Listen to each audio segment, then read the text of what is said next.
Hello friends, welcome back to my channel. My name is Ankur Mendiratta. Will कल्कि break Animal, Pathaan and Jawan record on world wide box office?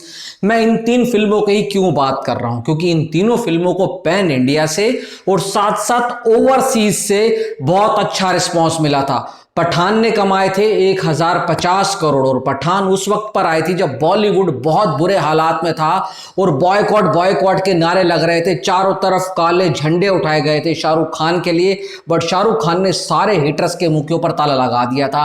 फिर जवान आई थी और जवान ने तो क्या ही किया था भाई साहब, चारों तरफ तबाही मचा दी थी। उसने तो पठान का ही रिकॉर्ड तोड़कर भाई साहब 1150 करोड़ रुपए किए और शाहरुख खान नंबर 1 एक्टर फिर से एक बार बन गए।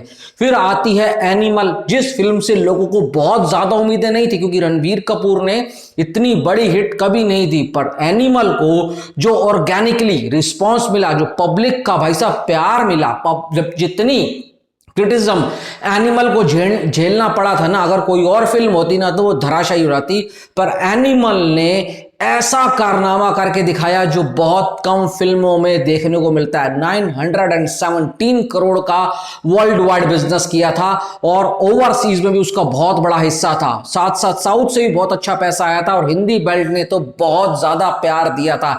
ऐसे तो 2023 में गदर ने भी कारनामा किया था, 525 करोड़ पार गई थी, बट उसका 90 या 80% कलेक्शन हिंदी बेल्ट से आया था। साउथ से ज्यादा अच्छा रिस्पांस नहीं मिला था और साथ साथ ना ही उसको ओवरसीज से इतना अच्छा रिस्पांस मिला था, इसलिए गदर को मैंने इसमें इंक्लूड नहीं किया है। देखो, अगर कल्कि को 1000 करोड़ कमाना है और अगर कल्कि को हिट होना है ना तो 1000 करोड़ लेकर आना होगा। 600 करोड़ तो लैंडिंग कॉस्ट है, उसके बाद आने वाले पार्ट जो है कल्कि के इसी बात पर डिपेंड करते हैं कि अगर उसका पहला पार्ट पब्लिक को पसंद आ जाता है और वो 1000 करोड़ कम से कम करके जाती है तो ही मेकर्स रिस्क लेंगे सेकंड पार्ट बनाने का। अगर पहला पार्ट उसका नहीं चलता है तो मेकर्स खतरा नहीं मोलेंगे, क्योंकि पहले पार्ट का बजट 600 करोड़ है, तो सोचो आने वाले पार्ट को भी वो इससे कम तो नहीं बनाएंगे, इसी लेवल पर बनाएंगे, इसी टेक्नोलॉजी के साथ, इसी साई-फाई वैसा विजन के साथ बनाएंगे, तो बजट उसका भी 500 करोड़ पार जाने वाला है। तो कैसे भी करके कल्कि को हिट होना है और आने वाली फ्रेंचाइजी को सेव करना है तो 1000 करोड़ लेकर आना होगा। तो 1000 करोड़ कैसे आ सकता है कल्कि से, ये एक जानने की कोशिश करते हैं। देखो, तेलुगु से बहुत ज्यादा रिस्पांस मिलना है, ये बात आप कोरे कागज पर लिख लो, पर तेलुगु से शुरुआत के दिनों में बहुत अच्छा रिस्पांस मिलेगा। फिल्म अच्छी होगी तो लंबी चलेगी, पर इस फिल्म को अच्छा पैसा कमाने के लिए कम से कम बॉक्स ऑफिस पर 30 डेज मिनिमम नॉन स्टॉप चलना होगा, तभी ये अच्छा पैसा कमा पाएगी। और इसके लिए हिंदी बेल्ट से पैसा आना बहुत जरूरी है। देखो, प्रभास की लास्ट फिल्म सलार थी जिसने हिंदी से 170 करोड़ रुपए किया था, जो कि वो डंकी के साथ क्लैश में आई थी और अच्छा खासा बिजनेस है।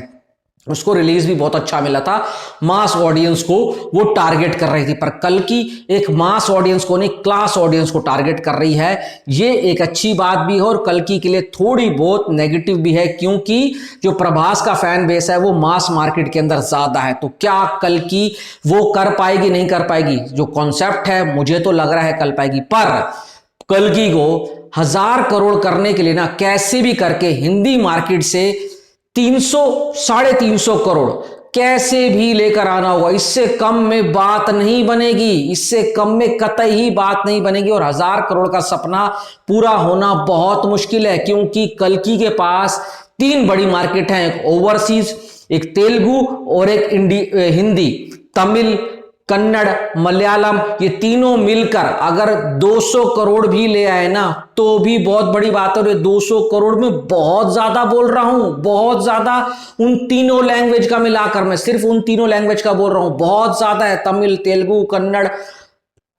कन्नड़, मलयालम मिलाकर तेलुगु से अगर 300 आता है, ठीक है, और वहां से आता है कितना, उन तीनों लैंग्वेज से 200, तो 500 हो गया। 150 करोड़ आप पकड़ो ओवरसीज से, कितना हो गया, 650। तो कैसे भी करके हिंदी मार्केट से इसको 300-350 करोड़ लेकर आना होगा। 300 करोड़ के विंडो में भी जाती है तो 150 करोड़ आप ओवरसीज से या तेलुगु से आ जाएगा और हम एक्सपेक्ट कर सकते हैं। पर ओवरऑल इसको 1000 का आंकड़ा पार करने के लिए ना तीन इन मार्केट को बहुत अच्छे से कैप्चर करना होगा, जिसमें है Telugu, Hindi and overseas.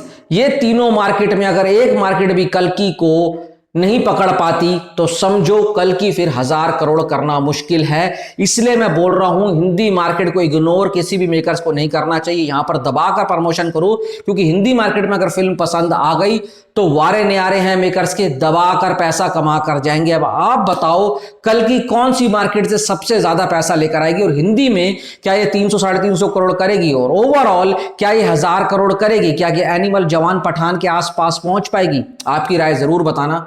Thanks for watching.